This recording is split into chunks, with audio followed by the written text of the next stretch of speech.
So hello friends, welcome to VR study. अब देखो, इस वीडियो हम देखने वाले हैं क्लास 12th हिंदी से 5 इंपॉर्टेंट क्वेश्चन। ये सभी इंपॉर्टेंट क्वेश्चन है, प्रीवियस ईयर्स में पूछे गए क्वेश्चन है। ठीक है, तो उनको कैसे लिखना है आंसर्स के साथ हम इसको देखने वाले हैं। जैसे यहाँ पर है, उल्टा पिरामिड को परिभाषित कीजिए। अब ये क्वेश्चन बहुत बार एग्जाम में पहले पूछा गया है, 2 मार्क्स का ये क्वेश्चन आता है।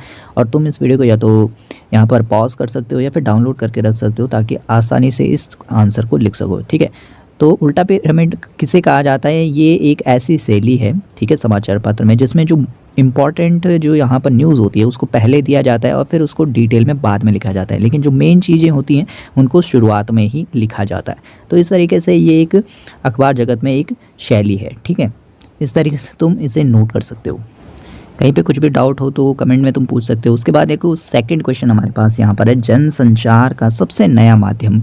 तो आंसर में तुम लिखोगे इंटरनेट। ये 1 मार्क्स में या टिक द करेक्ट में ये क्वेश्चन आते हैं, 1 मार्क्स में। ठीक है, फिर जनसंचार का श्रव्य दृश्य माध्यम, यानी कि जिसमें सुना भी जा सकता है और देखा भी, तो टीवी इसका सही आंसर होगा। ये क्वेश्चन सारे पिछले ईयर्स में पूछे गए हैं। अब यहाँ पर एक और इम्पॉर्टेंट क्वेश्चन, ये भी 2 मार्क्स में आपके पास आएगा। खोजी पत्रकारिता से आप क्या समझते हैं? तो अच्छे से इसे नोट कर लेना। अब देखो, खोजी पत्रकारिता क्या होता है? ठीक है, इसमें क्या होता है, किसी बात की गहराई से छानबीन की जाती है और जो सूचना है या जो तथ्य हैं उनको सामने लाया जाता है, जिनको आमतौर पर क्या किया, दबाने या छुपाने का प्रयास किया जाता है। तो ऐसी जो पत्रकारिता उसे खोजी पत्रकारिता कहते हैं, यानी इसमें सच्चाई को सामने लाया जाता है। ठीक है, जिसको दबाने या छुपाने की कोशिश की गई हो, जैसे स्टिंग ऑपरेशन वगैरह होते हैं।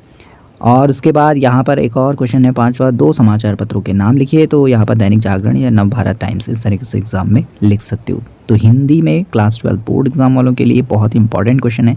ये सारे क्वेश्चन पिछली बार या पिछले के कुछ सालों में पूछे गए हैं, तो सारे इंपॉर्टेंट है और 5 से 6 या 10 नंबर तक ये क्वेश्चन आ सकते हैं। सो ऐसी इंपॉर्टेंट वीडियोज़ चैनल पर मिलती रहती हैं, उसके लिए सब्सक्राइब ज़रूर कर लें। सी यू नेक्स्ट वीडियो।